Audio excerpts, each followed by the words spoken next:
Hello, how are you all? Feels very strange talking to you from my kitchen. Um, Hope you're all okay. Hope you're enjoying the sunshine because it's a beautiful day today.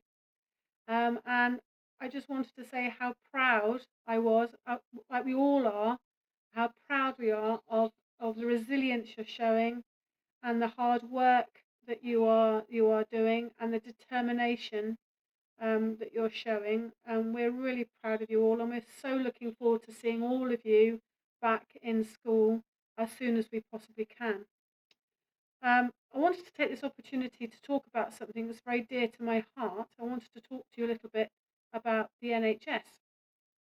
Um, the NHS is unique. There are no other country in the world that has a healthcare system like ours. Because when you go to the doctor or you go to the hospital, or if you ring 999 and you ask for some help and you need some treatment, it's free. It's all free.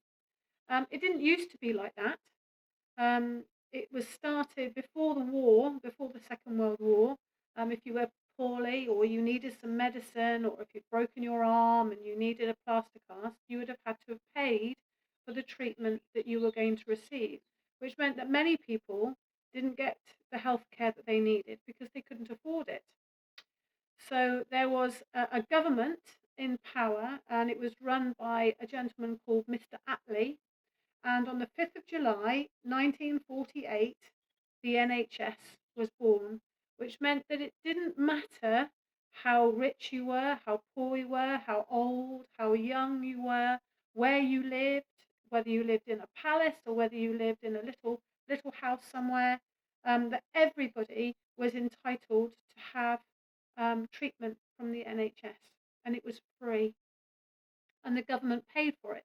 So all the wages of the nurses and the doctors, all the plasters, all the machines that take your x-rays, all the receptionists that make the appointments, all their wages and things are paid for by the government.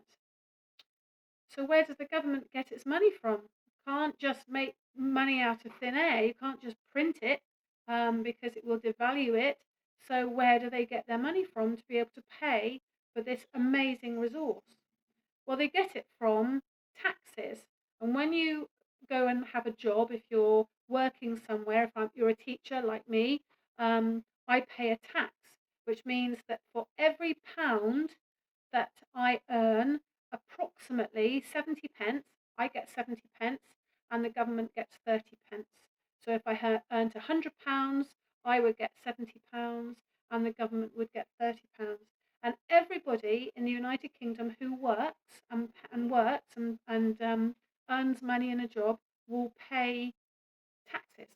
And those taxes are used, and one of the things they're used for is to pay for the NHS, so that you and I can go whenever we're feeling poorly and we don't have to worry about having to pay because it's paid for through the taxes that we pay.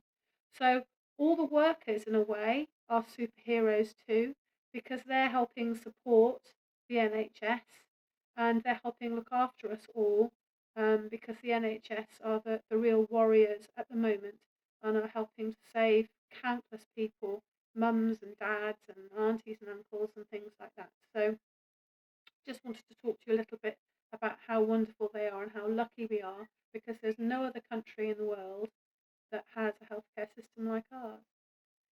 You look after yourselves. Really looking forward to seeing you all really, really soon. And make sure you use your Padlet pages. The email addresses are out there if you want to get in contact. Keep working hard, keep being resilient, and keep moving forward. This will end. It will end. But we need to be brave, and we need to keep doing the right things and making the right choices. Anyway, you take care of yourselves, and I look forward to seeing you all really, really soon. Bye.